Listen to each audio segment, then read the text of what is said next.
English language सीखने में कितना समय लगता है? आपने कितनी बार सोचा होगा कि आखिर मुझे फ्लुएंट इंग्लिश बोलने में कितना समय लगेगा? स्टीव कॉपमन के मुताबिक फ्लुएंसी के लिए आपको ग्रामर रूल्स नहीं बल्कि एक सिंपल और नेचुरल प्रोसेस को फॉलो करना चाहिए। This is the ESWAM English Speaking System.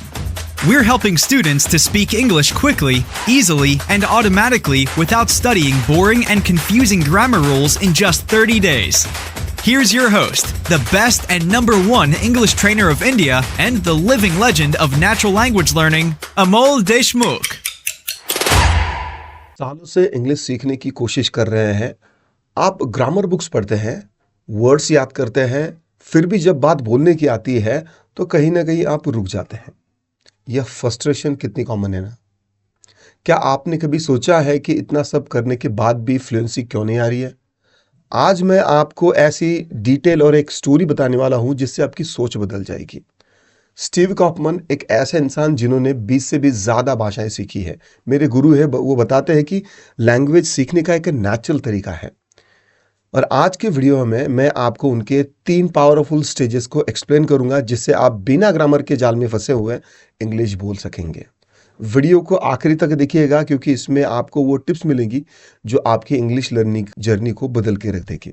Like और सब्सक्राइब जरूर कीजिएगा क्योंकि आगे और भी ऐसी वीडियोस आने वाली है। इंग्लिश लैंग्वेज सीखने में कितना समय लगता है? आपने कितनी बार सोचा होगा कि आखिर मुझे फ्लुएंट इंग्लिश बोलने में कितना समय लगेगा? 1 साल, 5 साल या फिर कभी नहीं? और जब आप सोचते हैं कि इतने समय के बाद भी फ्लुएंसी नहीं आ रही है तो आपको डाउट होने लगता है कि शायद आपसे कुछ गलत हो रहा है और यही से फ्रस्ट्रेशन शुरू हो जाती है।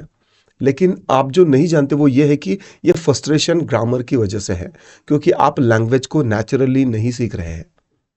स्टीव कॉपमन के मुताबिक फ्लुएंसी के लिए आपको ग्रामर रूल्स नहीं बल्कि एक सिंपल और नेचुरल प्रोसेस को फॉलो करना चाहिए। और आज मैं आपको उस प्रोसेस के 3 स्टेजेस बताने वाला हूं। पहली स्टेज है कनेक्टिंग विद द लैंग्वेज। अब सोचिए एक बच्चे को वो अपनी मदर टंग कैसे सीखता है? वो बार बार सुनता है, सिंपल फ्रेजेस को समझता है और धीरे धीरे उसे भाषा का वो फील आने लगता है। इस स्टेज में आपको भी यही करना है। आपको ग्रामर बुक्स नहीं बल्कि सुनने और समझने पर ध्यान देना है। स्टीव कॉपमन जब पर्शियन और अरबिक सीख रहे थे तो उन्होंने सिंपल स्टोरीज को बार बार सुना। यही प्रोसेस आप इंग्लिश के लिए कर सकते हैं। अपने दिन के सिर्फ 60 से 90 मिनट आपको इंग्लिश सुनना है। शुरू में थोड़ी सी मुश्किल होगी बट धीरे धीरे आप भाषा को समझने लगेंगे। सिंपल स्टोरीज को बार बार सुनना है। आपके ब्रेन में लैंग्वेज तभी फिट होगी जब आप उसे बार बार सुनेंगे।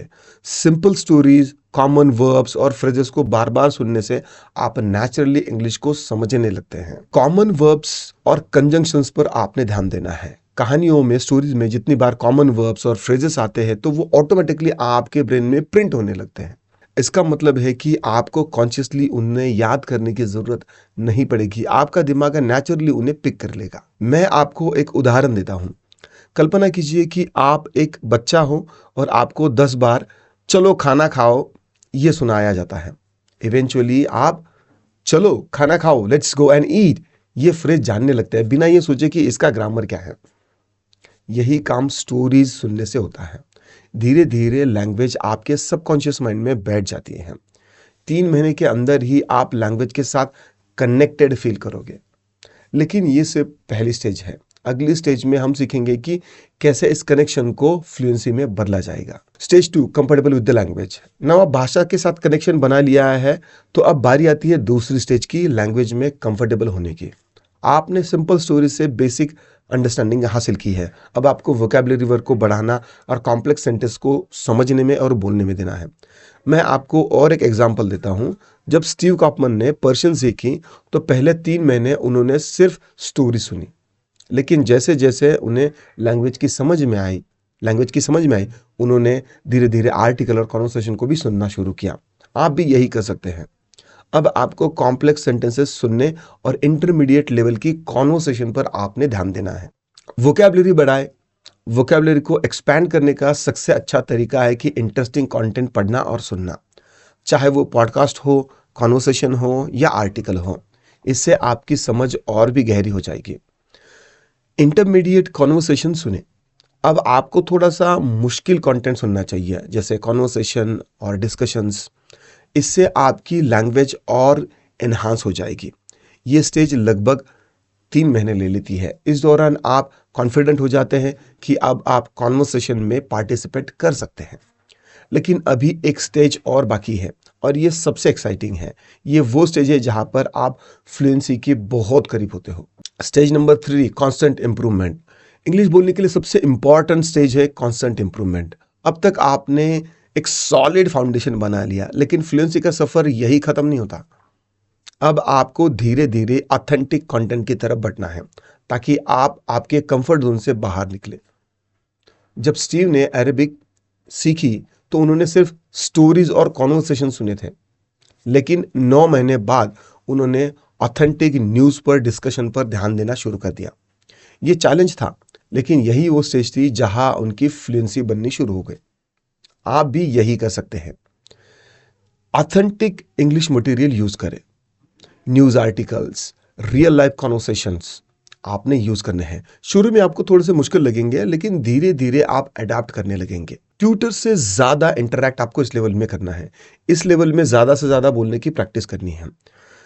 ट्यूटर से वीकली या डेली इंटरेक्शन करें ताकि आप नेचुरली फ्लुएंट दिखें।